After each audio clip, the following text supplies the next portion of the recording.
नमस्कार साथियों, मैं पवन कुमार आप सभी का हार्दिक स्वागत करता हूं। साथियों, historical education and social YouTube channel पर आप सभी का हार्दिक स्वागत है।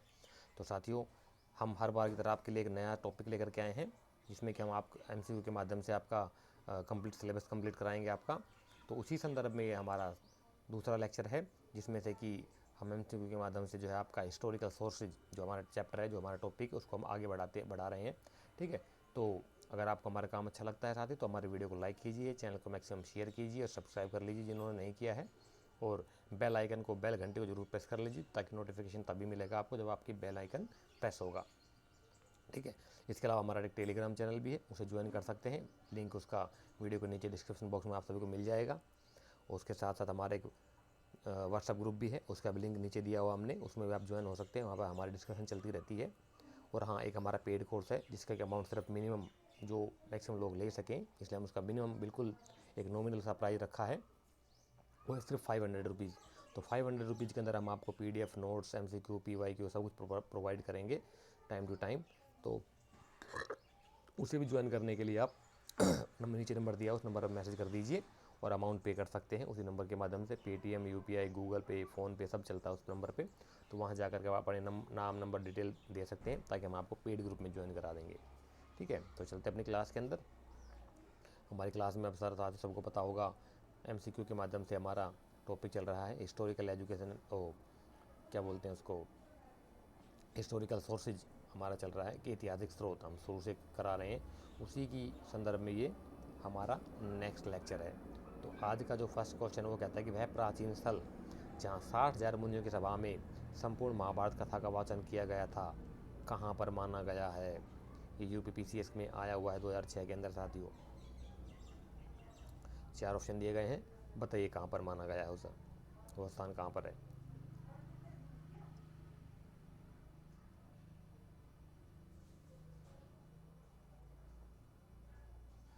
क्वेश्चन का आंसर करने के लिए आपको 30 सेकंड से भी कम का समय मिलेगा। 30 सेकंड्स के अंदर अंदर आपने अपना राइट आंसर पुटअप करना है कमेंट में।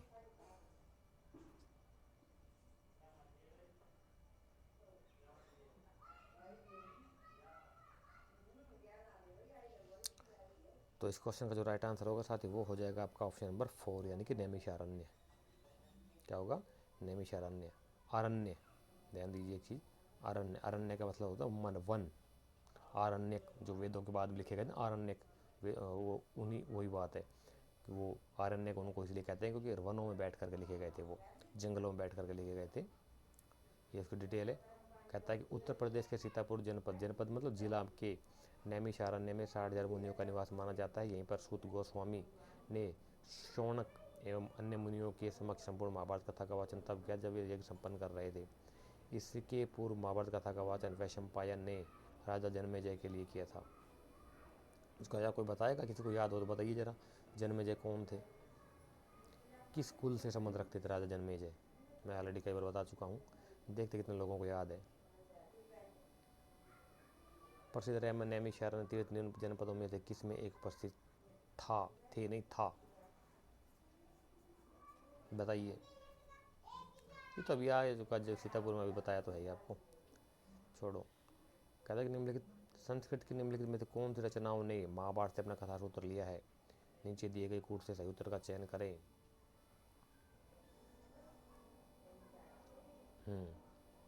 बताइए साथियों, राइट आंसर क्या होगा इस क्वेश्चन का।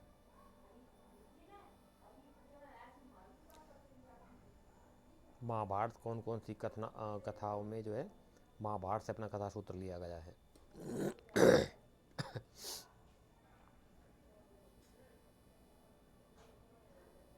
मैं शायद ऑप्शन भी, हाँ ये रहे ना, ऑप्शन भी दे रखे हैं, वही मैं करूँ, ऑप्शन कहाँ चले गए, ये रहे। बताइए, BC, BCD, AC, ABC।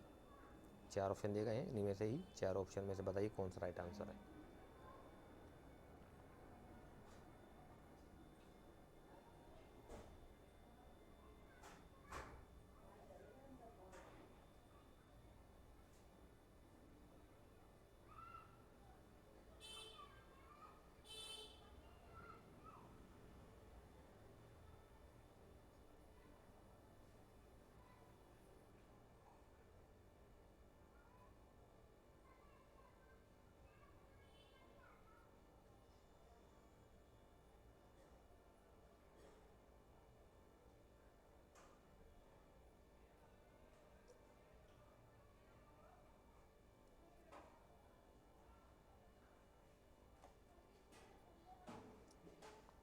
इसका क्वेश्चन का राइट आंसर वो हो जाएगा आपका ऑप्शन नंबर 2 BCOD, यानी कि आपका किरातार्जुनियम। किरातार्जुनियम बोले तो किरात और अर्जुन का जिसमें युद्ध होता है, किरात के रूप में शिव भगवान आते हैं ना, वही। एक शिशुपाल वध, जिसका कृष्ण ने वध किया था शिशुपाल का, और एक डी आपका दश कुमार चरित।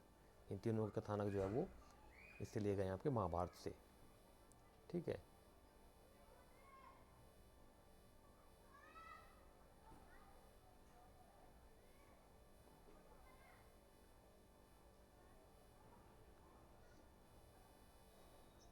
आगे नेक्स्ट क्वेश्चन कहता है, जो यहाँ है वह अन्यत्र भी है, और जो यहाँ नहीं है वह कहीं नहीं है, यह निम्न में से किस ग्रंथ में कहा गया है?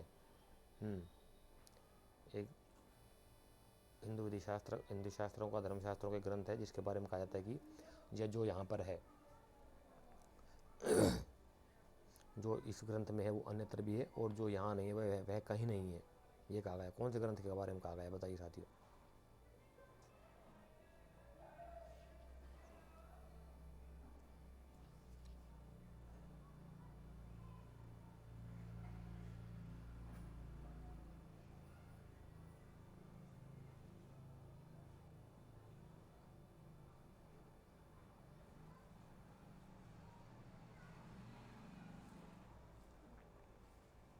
तो इसका जो राइट आंसर होगा वो होगा आपका ऑप्शन नंबर बी। पता होगा सबको, इजी क्वेश्चन है, महाभारत में कहा गया है, महाभारत के बारे में कहा गया है ये। निम्न पुस्तकों को उनके लेखकों के साथ सुमेलित कर सही कूट का चयन करें। पुस्तक और लेखक दिए हुए हैं, मैच मेकिंग करना आपने। सिंपल क्वेश्चन लग रहा है, सबने पढ़ा होगा। हाल की राइटिंग क्या थी, हाँ सॉरी, हाल ने क्या लिखा था, विशाख दत्त का, वाकपति का, चंद्रप्रदायी का। ऑप्शन दे देता हूँ आपको, ये लीजिए।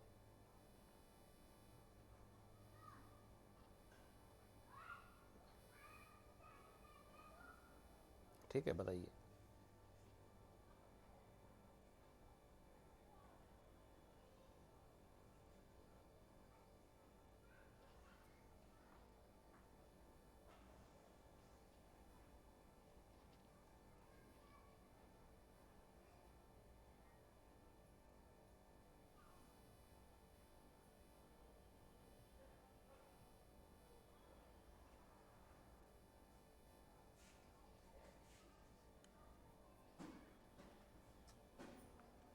ऐसे क्वेश्चन मैचिंग के लिए ना सबने दे दिया होगा आंसर। इसका जो राइट आंसर है, देखो मिला, मैच नहीं कर सकते क्या, सबको पता है। पृथ्वीराज रासो किसकी राइटिंग थी, ये थी आपकी चंद्रप्रदायी की।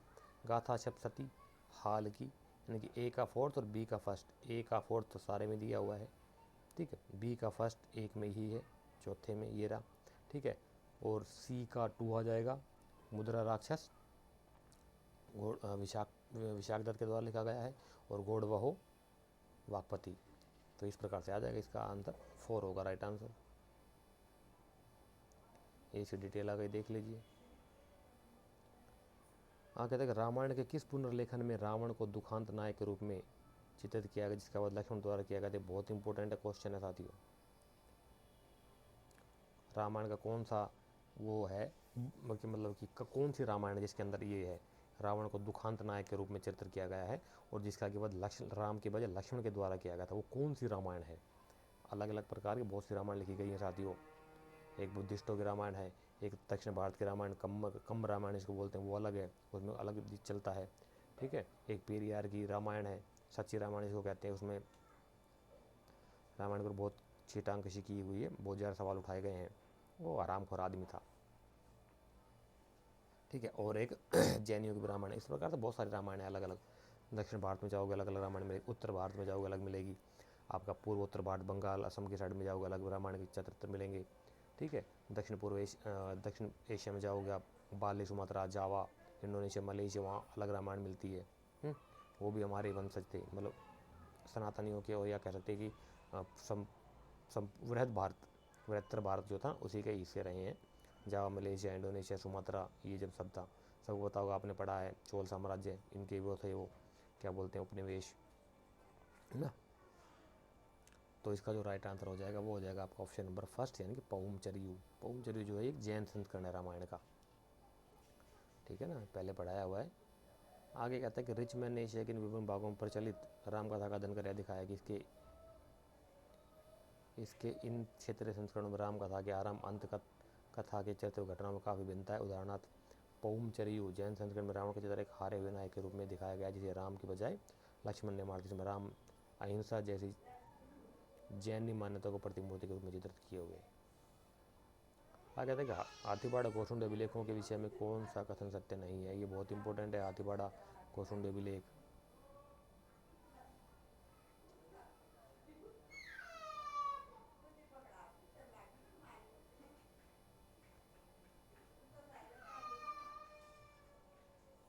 चार ऑप्शन दिए गए हैं। ये प्राचीनतम संस्कृत अभिलेखों में से है, ये ब्राह्मी लिपि में लिखे गए हैं, इनमें अश्वमेध का कोई उल्लेख नहीं है, ये वैष्णव धर्म से संबंधित है।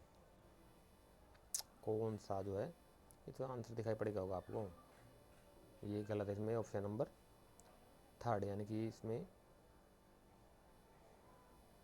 अश्वमेध का कोई उल्लेख नहीं, ये गलत है। गोसुंड अभिलेख के बारे में डिटेल कहता है, व्याख्या कहता है कि राजस्थान के नागरी नामक स्थान चित्तौड़ से 2री शताब्दी ईसा पूर्व 2nd BC के गोसुंडी अभिलेख को भागवत धर्म के आरंभिक अभिलेख के प्रमाणों में से एक माना जाता है। इसमें पूजा शिला प्रकार नारायण वाटक शिला प्रकार नारायण वाटक है, शिला के रूप में जो पत्थर की पूजा करते हैं ना, उसको उसका नारायण का एक रूप होता है, विष्णु भगवान का, यानी कि पत्थर के घेरे में विशिष्ट नारायण के उपासनालय का उल्लेख है। नारायण वाटक में संकर्षण बलराम तथा वासुदेव की पूजा होती थी। इसका निर्माण पाराशर गोत्र के सरुतात नामक व्यक्ति ने करवाया था। वह उसने एक अश्वमेध यज्ञ भी किया था, ध्यान रखना इस चीज़ का। किसने निर्माण करवाया था? पाराशर गोत्र के सरुतात ने, ठीक है, उसने अश्वमेध यज्ञ भी किया था। ये बात समझ में? किस शासक के समय चीनी यात्री फाहियान भारत आया था? बताइए कौन सा शासक था जब चीनी यात्री फाहियान आया था? इसमें उसका टाइम पीरियड क्या था, ये पता होना चाहिए आपको।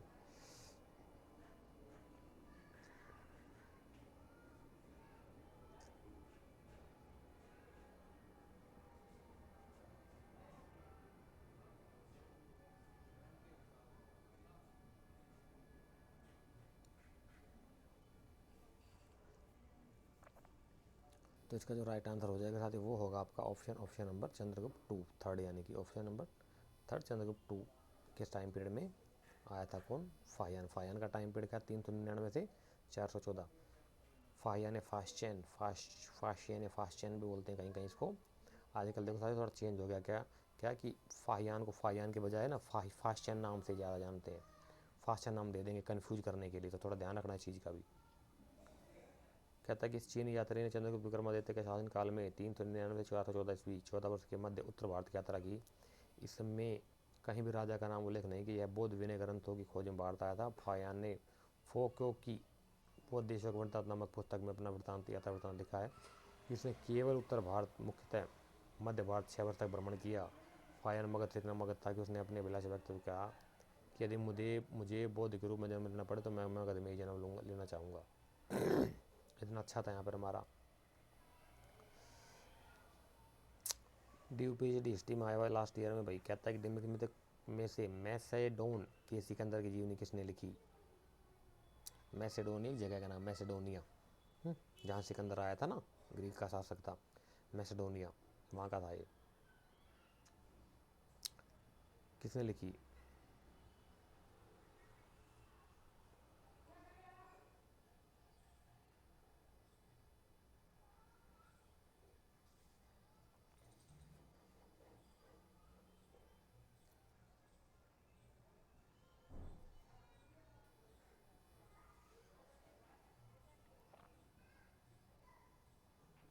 तो इस क्वेश्चन का जो राइट आंसर होगा साथ ही वो हो जाएगा आपका ऑप्शन नंबर 4 इन क्विंटस कर्टियस ने लिखी थी।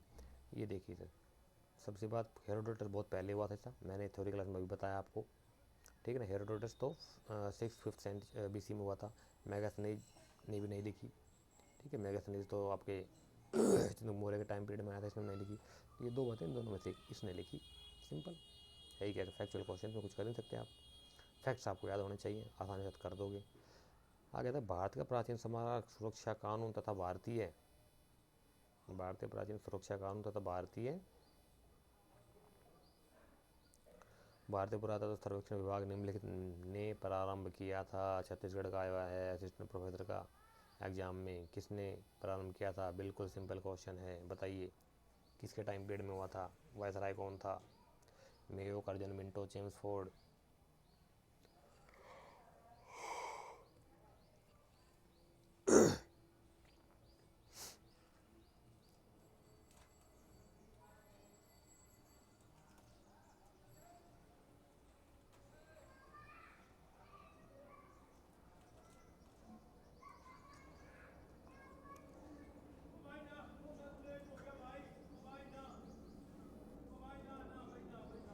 तो क्वेश्चन का जो राइट आंसर हो जाएगा साथियों वो हो जाएगा ऑप्शन नंबर बी, यानी कि 2 लॉर्ड कर्जन के टाइम पीरियड में हुआ था 1905।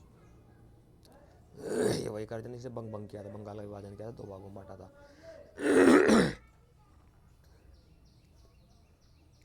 संस्कृत नाटक शारिपुत्र प्रकरण का रचयिता कौन था? छत्तीसगढ़ असिस्टेंट प्रोफेसर 2020 में आया हुआ है।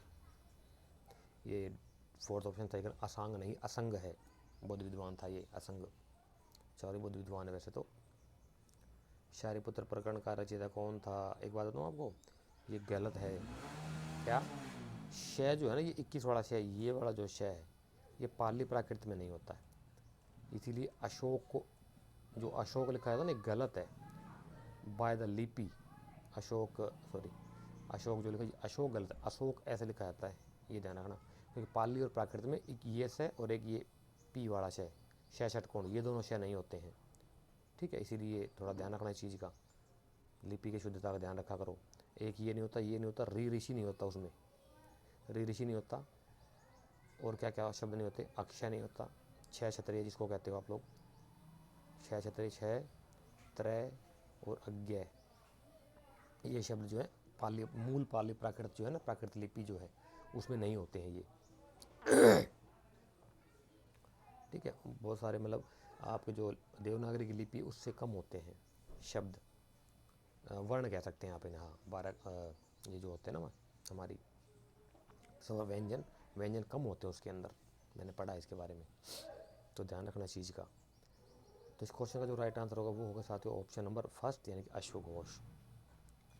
कहते हैं अश्वघोष जो तो सर्वास्तिवादी विचारधारा, सर्वास्तिवादी बोले तो सर्वास्तिवादी जिसमें से आपका महायान निकला, सर्वास्तिवादियों से महायान, और आपका सर्वास्तिवादी, और दो मैं पहले ही बोल सकते थे, 2 धाराएं हुई थी ना उनकी स्टार्टिंग में, सर्वास्तिवादी और दूसरी कौन सी थी, एक और तो पता नाम ध्यान नहीं आ रहा मुझे, तो एक में से महायान निकला था और एक में से हीनयान निकला था, 4th बुद्धिस्ट काउंसिल में, चतुर्थ बौद्ध संगीति में, बाद की बात है, लेकिन विचारधारा स्टार्टिंग फर्स्ट सब बौद्ध संगीति में से ही अलग अलग हो गई थी। महासांगिका, महासांगिक से महायान और सर्वास्तिवादियों से हीनयान, हीनयान ओरिजिनल माना गया है, सत्यता बुद्ध दर्शन के ज़्यादा नज़दीक है। कहते कि जिनको भारत का मिल्टन विगेटे वाल्टर कहा था, अशोक घोष की रचनाओं में वज्रसूती, जाति प्रथा की आलोचना, बुद्ध चरित्र, बुद्ध के जीवन का सरल वर्णन, महाकाव्य में 28 सर्ग हैं, सौंदरानंद बुद्ध के सौतेले भाई नंद व इसकी पत्नी सुंदरी का वर्णन है, ध्यान रखना इसमें महाकाव्य में 18 सर्ग है। सारिपुत्र प्रकरण, यह एक नाटक जिसमें नालंदा में जन्म बुद्ध के सारिपुत्र के बौद्ध धर्म ग्रहण करने का वर्णन है, इसके 9 अंक हैं, ठीक है। डिटेल बता दिए, देख लेना, डिटेल को नोट कर लिया करो, नोटबुक पेन लेके बैठा करो साथ, मेरी क्लास में बोला मैंने आप सभी को हर बार। कहते निम्नलिखित में से सही युगों को पहचानिए, छत्तीसगढ़ असिस्टेंट प्रोफेसर में आया हुआ ये सही मैच मेकिंग, जो सही में एक सही है 3 गलत है, कौन सा सही है?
क्वेश्चन का जो राइट आंसर हो जाएगा वो हो जाएगा आपका ऑप्शन नंबर 2, अजमेर के चौहान बिजोली अभिलेख। बीजर स्तंभ लेख सबको पता गुप्त से संबंधित है। बिजोली अभिलेख अजमेर के 1169 में चौहान वंशी सोमेश्वर का है। एहुल अभिलेख सबको पता है पुलकेशिन II और शाहबाज अभिलेख मौर्य अशोक। आगे आता है कि प्रख्यात संस्कृत व्याकरण अष्टाध्यायी का श्रेय किसको जाता है। सिंपल क्वेश्चन है ये तो यार, पाणिनि को पता है सबको, ये पढ़ लेना।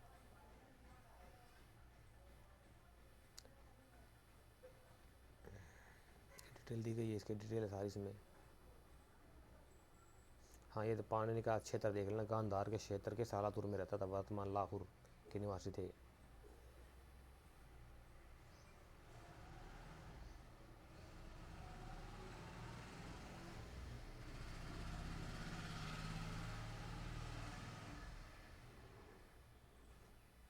आगे तक नंबर में तो कौन सा एकदम सही सम्मिलित नहीं है। ये हरियाणा असिस्टेंट प्रोफेसर में 2020-21 का एग्जाम में आया हुआ है। बताइए कौन सा सम्मिलित नहीं है। 4 ऑप्शन दिए गए हैं।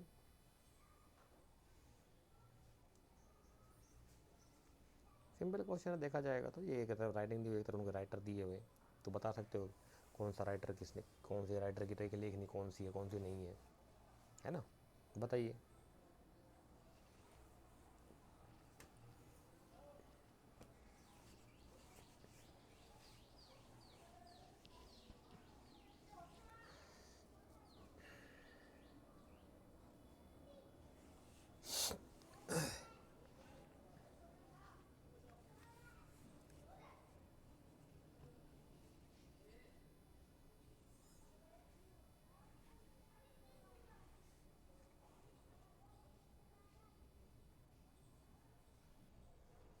तो इस क्वेश्चन में जो राइट आंसर होगा वो हो जाएगा आपका ऑप्शन नंबर 4। इन किरातार्जुन भवभूति की नहीं है, ये किरातार्जुन जो है वो भारवी की रचना है, अभी बताया था ना।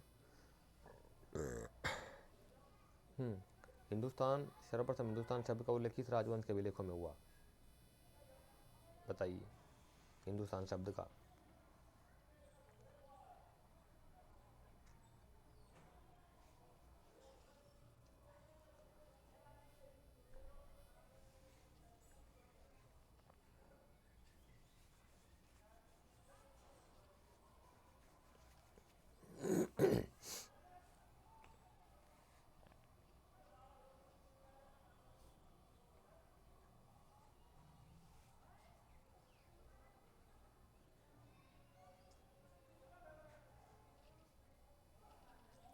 तो इस क्वेश्चन का जो राइट आंसर होगा साथ ही वो हो जाएगा आपका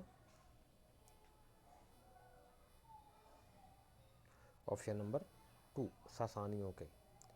तो जन समुदाय की दृष्टि से भारत का सर्वप्रथम ऋग्वेद में मिलता है, उदाहरण मिलता है ऋग्वेद में।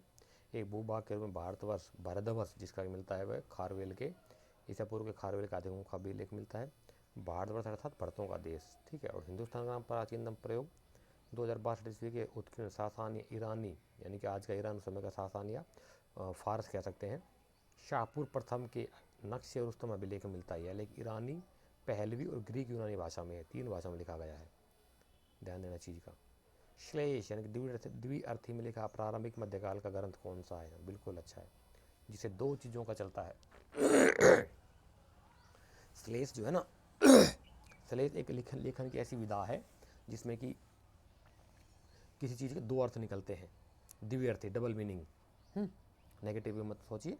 तो जैसे कि आपने पढ़ा होगा अलंकारों के बारे में पढ़ा होगा, हमने एक श्लोक पढ़ा, बताता हूँ मैं आपको कि कनक कनकते माधुरी, कनक कनकते महगुनी, माँ दकता महकाए, और यह पाए बोराए नर वह खाए बोराए। यानी कनक कनक से माधुरी, माँ दकता महकाए, कनक से 2 गुनी, हाँ कनक से 2 गुनी, माँ दकता महकाए, यह पाए बोराए न और वह खाए बोराए।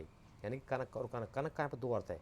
यह खाए बोराए यानी ज़्यादा कनक, यानी अनाज किसी ने या अनाज से बना पदार्थ किसी ने खा लिया तो बोरा आ जाता है ना, ज़्यादा खा लेता तो क्या होता है, ओवर ईटिंग हो जाती है। ऐसे ही कनक, दूसरा कनक का अर्थ होता है स्वर्ण, सोना, द्रव्य, महंगी धातु, सोना। और ज़्यादा किसी को पैसा धन धान्य ज़्यादा मिल जाता है तो वो भी बोर आ जाता है, अपने आप को बहुत बड़ा समझने लग जाता है। तो इसी प्रकार इसी अंदर में 2 अर्थी भाषा, 2 अर्थी बातें किससे निकलती है। तो ये था आपका, इसका राइट आंसर हो जाएगा आपका ऑप्शन नंबर 2, रामचरित। एक इसमें जो राइटर ने लिखी थी, इसके एक तो राम जो कि रावण वाले राम है, दूसरा तरफ पाल वंश के जो रामपाल थे उसका संदर्भ आता है। रामचरित संध्याकाल नंदी द्वारा लिखी गई थी। बंगाल के पाल वंशी रामपाल के वर्ण इसमें कैवर्त विद्रोह का वर्णन मिलता है तथा पश्चिमी पाल वंशी शासकों को समुद्रदेव कहा गया है।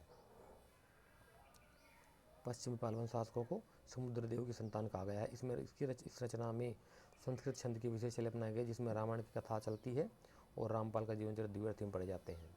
आई समझ में बात? देखो कैसे कैसे राइटर हुए हैं दुनिया में जिन्होंने दोनों में लिखा।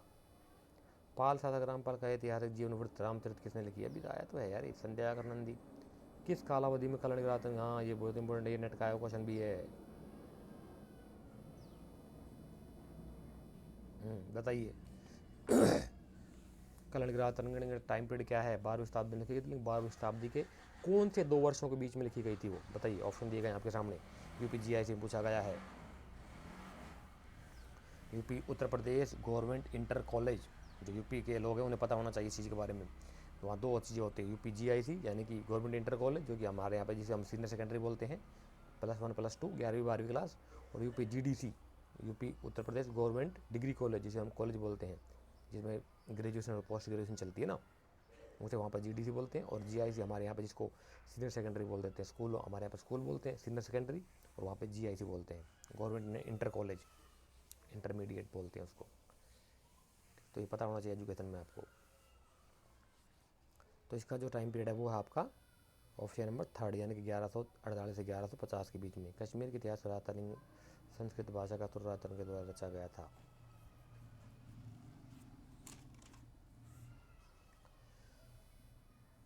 छत्तीसगढ़ साइड का भी आया क्वेश्चन। कश्मीर के इतिहास का संस्कृत भाषा का स्रोत राजतरंगिणी निम्नलिखित द्वारा रचा गया था। सबको पता है कल। अरे रे रे रे, हाँ हाँ हाँ हाँ, इसका आपने वो लगाना है, क्या बोलते हैं, छांटने। किस किस के द्वारा लिखा गया था?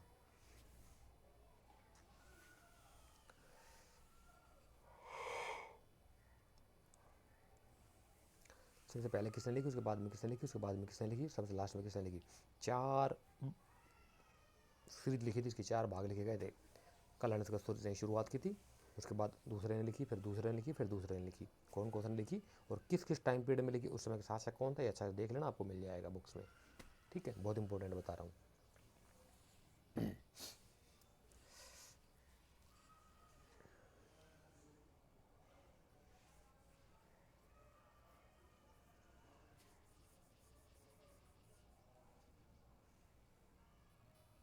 तो इस क्वेश्चन में जो राइट आंसर हो जाएगा साथी वो होगा आपका ऑप्शन नंबर कल्हण, जोनराज और श्रीवर, और एक प्रज्ञा भट्ट करके और है।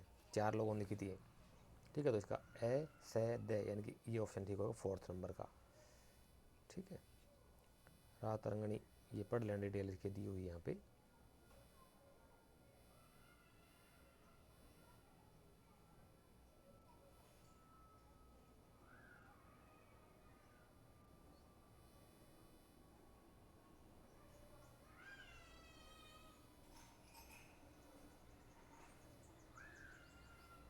ठीक है, आगे चलते हैं।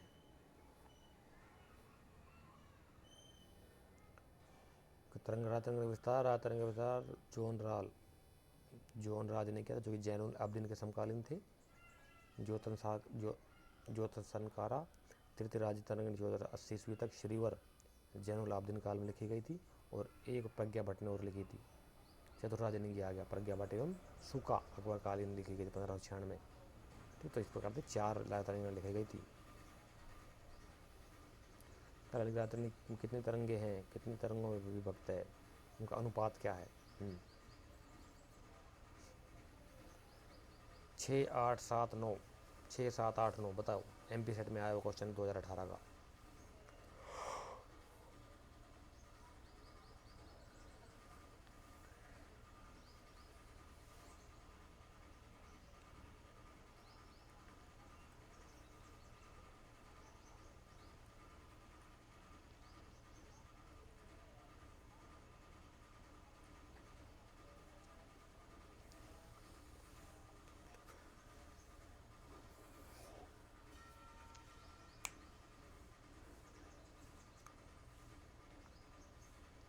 तो ये है आपके 8 अध्यायों में विभक्त है। रातन के लेखक कल्हण के समय शासक कौन था, बहुत इम्पोर्टेंट है। पहले बताया भी अभी आपको, किसके समय तक लिखे कल्हण की राजतरंगिणी जो जो लिखी गई, तो किसके शासनकाल में लिखी गई थी, अंतिम शासक कौन था उस समय का। कल्हण की राजतरंगिणी के टाइम पीरियड की बात हो रही है। उसने राज कश्मीर के इतिहास का लिखा, संस्कृत में वर्ण इतिहास लिखा है, और शुरू से लेकर के कश्मीर पे जितने बहुत सारे शासक सबको लेकर के अंतिम शासक कौन सा था, तो वो था आपका जय सिंह। कुटिल लिपि को किस अन्य नाम से जाना जाता है, बहुत इंपॉर्टेंट है।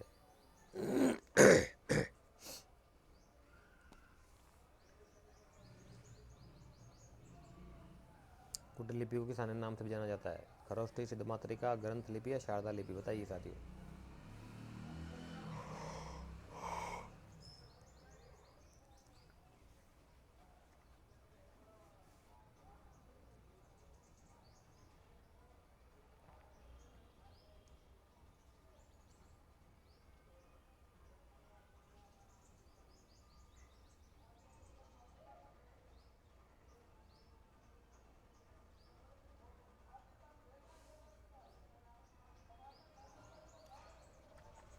का जो राइट आंसर होगा वो होगा आपका सिद्धमातृका लिखी, ऑप्शन नंबर 2।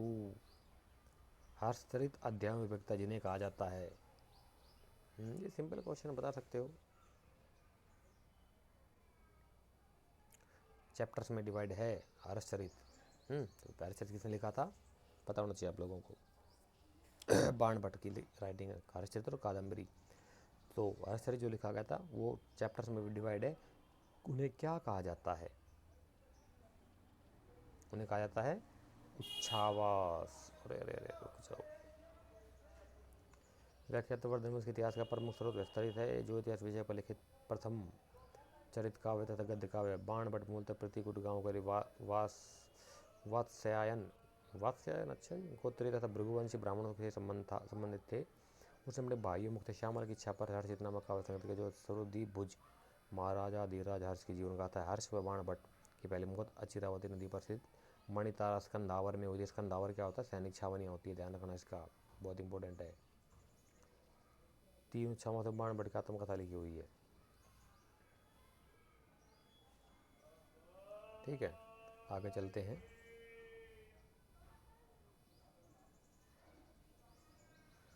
आगे तक हरे क्षेत्र के किस अध्याय में विंध्य के जंगलों में रहने वाले विभिन्न धार्मिक संप्रदायों का वर्णन मिलता है, 2, 4, 7, 8। कौन से अध्याय मिलता है, विंध्य का जो जंगल है ना, विंध्यांचल पर्वतीय क्षेत्र जो उसको बोलता है विंध्य क्षेत्र, उत्कल बंग विंध्य, विंध्य जो आता है वही विंध्य, विंध्याचल पर्वत श्रेणी होती है। 2 श्रेणी शिवालिक की, अरावली पर्वत श्रेणी, आपकी क्या बोलते हैं ये दूसरी शिवालिक, अरावली और विंध्याचल। विंध्याचल के जो जंगल है, पहाड़ियों का जो क्षेत्र है, उसमें रहने वाले विभिन्न धार्मिक संप्रदायों का वर्णन मिलता है। कौन से अध्याय में मिलता है बताइए।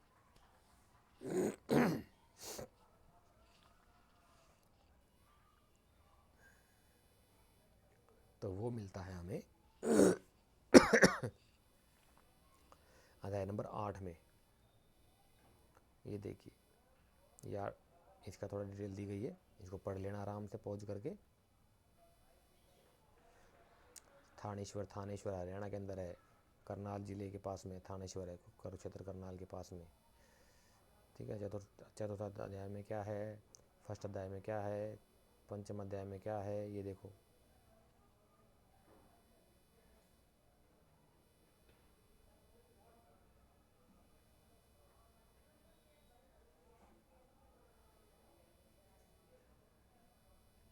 हर्ष की दिग्विजय विजयता, कामरूप के सहस्त्र भास्कर राजदूत हंस बेग द्वारा मैत्री प्रस्ताव स्वीकार किए जाने का वर्णन। अष्टम अध्याय में राजश्री की खोज, पाराशरी, बौद्ध भिक्षु, दिवाकर मित्र से भेंट। हाँ ये बहुत इंपॉर्टेंट है, ध्यान रखना। राजश्री की खोज में किसने मदद की थी, इसकी क्या बोलते हैं, हर्षचरित की, हर्ष की। पाराशरी, बौद्ध भिक्षु, दिवाकर मित्र, दिवाकर मित्र नाम था उसका।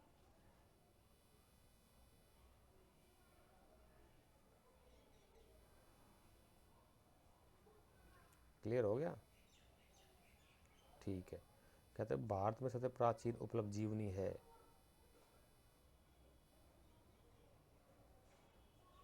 छोड़ो खत्म हो गया यहाँ पे, इतना ही है, ठीक है। तो ये हमारे कुछ क्वेश्चन थे साथ, जिनको हमने 1 बाय 1 करके आपके सामने रखा है, सॉल्यूशन किया है। किसी प्रकार को डाउट हो, कोई समस्या कोई चीज़ समझ ना आई हो तो पूछ सकते हो आप हमसे।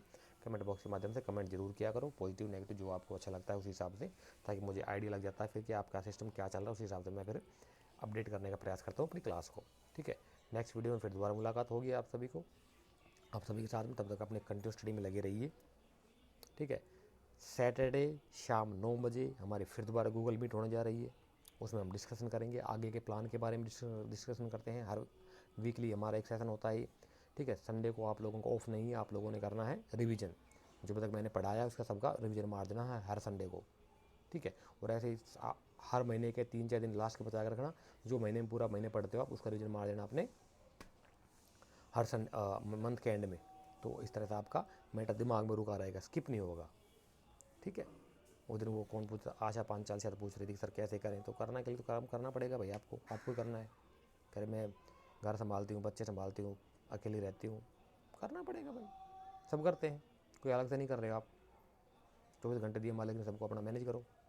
तो इसके बारे में डिटेल डिस्कशन, मोर डिस्कशन हम करेंगे आपकी गूगल मीट में शाम को 9 बजे। जरूर आना। लिंक आपको टेलीग्राम चैनल पे मिल जाएगा, जो नए स्टूडेंट को बता रहा हूँ, टेलीग्राम चैनल पे भी मिलेगा और आपको व्हाट्सअप ग्रुप में भी मिलेगा। दोनों का लिंक मैंने वीडियो के नीचे डिस्क्रिप्शन में दे रखे हैं।